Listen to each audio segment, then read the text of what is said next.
Welcome to today's United Kingdom Talk. It's the last day of August, Wednesday the 31st of August 2011. My name's Chris Reardon. Can I recommend something, boys and girls? Something I tried for the first day yesterday. Very, very delicious for us, for other non-meat eaters, such as myself. Linda McCartney's 2 mozzarella quarter-pound burgers. Absolutely delicious, and on special offer at Sainsbury's. We'd like a special offer. I think they were just £1.50, okay? Linda McCartney's 2 mozzarella quarter-pound burgers. I needed to recommend them to you. On the show today, we've got a nice little video as sent in by the lovely Nik, our regular contributor, London Cabbie, who no longer sends many emails. He makes the videos himself and tells you the story himself, which I think is a great improvement, to be honest. I mean, come on, you probably get bored of this same old git. Just, oops, sorry, cat. Ha! She tried to jump up then. Did you miss me?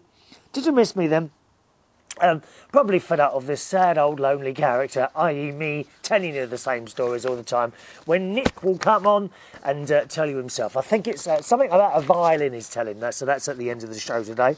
The garden has now been cleaned up, which, if you're watching the show, you'll be able to see. If you want to watch the show, or you're listening and you want to watch it, simply go to unitedkingdomtalk.co.uk and you'll find the show there. Okay, it's much cleaner now. All I've got left is, I did have a little pile of bricks yesterday, which I got rid of today. I was a little bit naughty, actually, because I don't think you're supposed to put much bricks in your bin, and it was bin day yesterday, Tuesday. So what I did, I got the pile of bricks, and I went and put 2 in each person's bin. How naughty is that? And they've all gone now. So there we are. I don't think people mind anyway. Come on up, you come then, cat. There we are. She's up. She likes to be in the show, don't you, darling? Give me a kiss. We love the cat. So I put bins in bricks and 2 bricks in each person's bin, and they've been taken away and gone now. So apart from 2 paving slabs that I've got left that I thought were a little bit too... Actually, I should have broken them up, shouldn't I? Because I thought to myself, those paving slabs, they're not going to go in the bin. I should have broken them. I wonder if I can break them up with my sledgehammer. Just a moment. Let me go and get... I should do that now, I think. Let me get my sledgehammer. Hang on, wires everywhere here. My sledgehammer and break them up in front of you. You'll be very, very impressed, boys and girls, with my butchness that you are about to see. Let me just go into my newly roofed shed. Nice and clean it is in here, I'll tell you. Pick up my very heavy sledgehammer. Oh, where are the goggles? I better put the goggles on as well, dear. Oh, there they are. Got the goggles. Stand back, Katie. Men at work, darling. Oh, it's so heavy, it's so heavy, this. Right, I've got my hammer ready. Katie, you can't stand there, darling. I might miss. And then there will be a squashed cat, and I won't be happy because I won't have anyone to talk to. Always important to wear the safety goggles, boys and girls. There we are. Come on, out of the way, girl. Out of the way. Get out of the way, darling. Go on, out of the way a minute. Right, here we shall now smash up the paving slabs. Oh, out of the way, girl. Bit further. That's it. Smashing up the paving slabs now. Oh, that worked. Done it.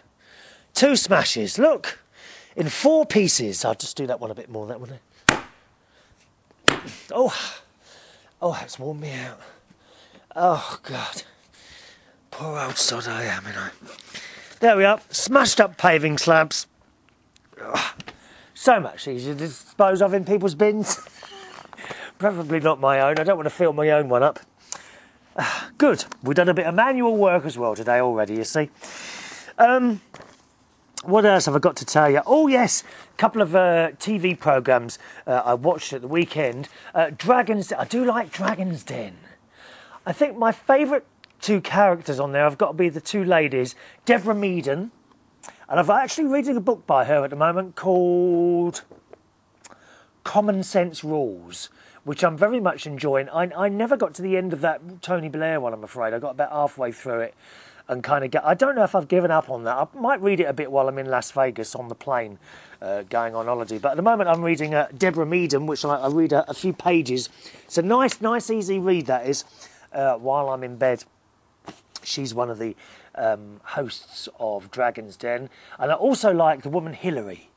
Because I just think Hillary, you'd be quite happy to sit... You could sit down in a pub with her and she would just tell dirty jokes all night long. I get the feeling that's what she's like. She's really down to earth. I love her. I love her. Anyway, one of the ideas on this week's Dragon's Den was such a simple idea. And you kind of wonder sometimes when they come out with it, why has no one thought of this before? And it was basically a portable toilet. Now, we've all seen various sorts of portable toilets, but basically she had taken one of these little stalls, what I've got in front of me now, okay, it was very, very similar to this stall, and basically what she was saying is when you go camping and what have you, the last thing you want to do, I mean, I don't know if you're like me, I get up a couple of times in the night and I have to go and have a wee, right? And she was saying the last thing you want to do on, like, you know, a cold night when you're in your tent is to leave the tent and go out to the you know, toilet block, which can be, you know, quite a little bit of a distance, not miles away, but a few yards away, and you don't want to do it. So much better to have this portable toilet, and as I said, it was a stall just like this one I've got in front of me now, like 3 legs, with a hole in the middle. And you'd basically put a black plastic bag in the hole in the middle of the stall, overlapping the sides, and then you'd sit on the stall and do your business. What a wonderful idea. I thought it was very clever, and she did get backing. The only thing is, what do you do with the bag afterwards? I mean, surely you don't leave that in the tent with you all night long, dear. Oh, my God. Can you just imagine that? Having your own wee and doo-doos in the tent next to you until you wake up in the morning.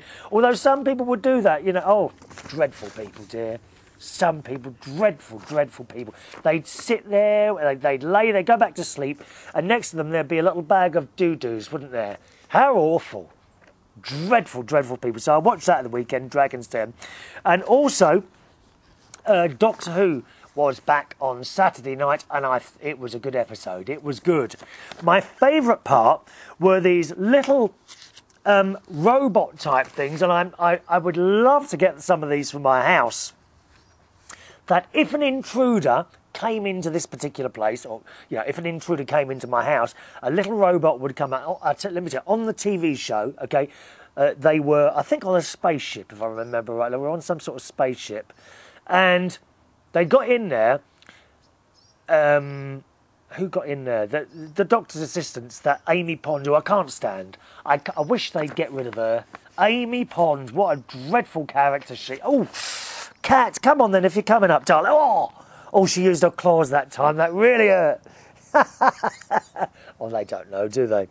Yeah, Amy Pond, I can't stand her. Anyway, so she got onto this spaceship, and immediately these little robots rose from little holes in the floor and said, "Welcome. You are unauthorised. Your death will now be implemented. You will feel a slight tingling and then death." And they spoke just like robots, and it reminded me of ringing various customer services help desks. Do you know what I'm saying? You know when you ring them up and they all say the same, they're like blooming robots on these places, and they were just like that, but I'd quite like some of those for my house. You imagine that? An intruder getting into your house and these robots coming up and saying, "Welcome, you are unauthorised.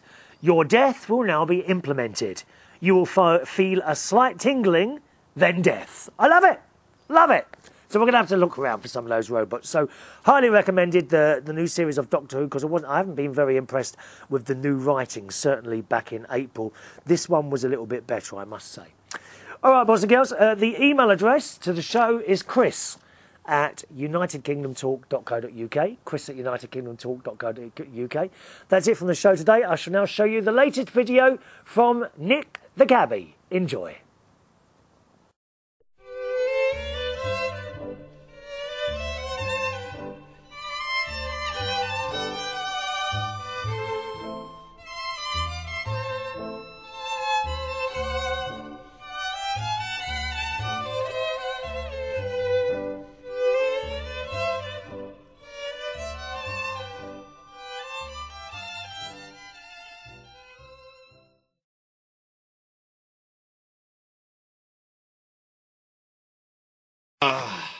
Churchill Arms in Kensington Church Street.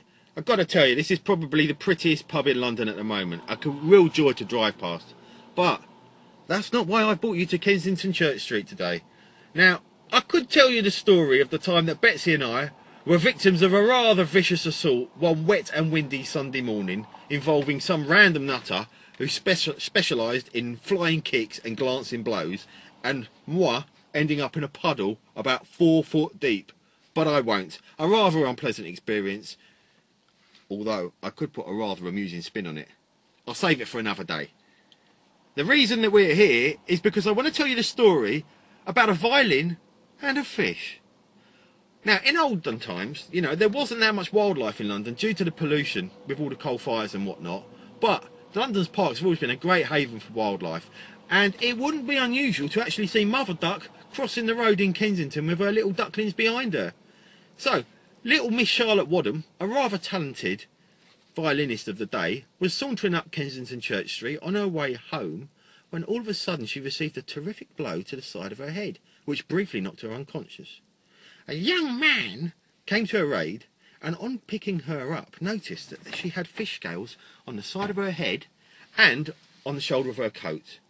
And then he discovered, on looking over, a huge fish lying on the pavement. I'm not making this up, this is true. A crowd gathered, and amongst the crowd was a keen fisherman. Let's call him Fred the fisherman.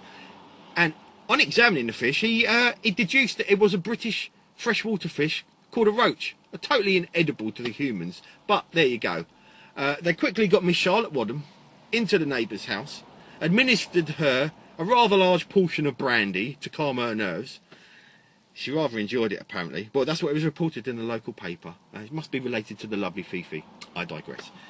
Anyway, the next week, the local rag reported this strange but rather true incident, and a professor of zoology had been consulted, and it was of his opinion that the roach had indeed fallen out of the sky as a result of a heron dropping it, slapping Miss Wadham on the side of the head. However, she remained in good health and her violin was unharmed, which pleased her greatly. And that is the story of a violin and a fish and Kensington Church Street. I hope you'd enjoyed it. TTFN!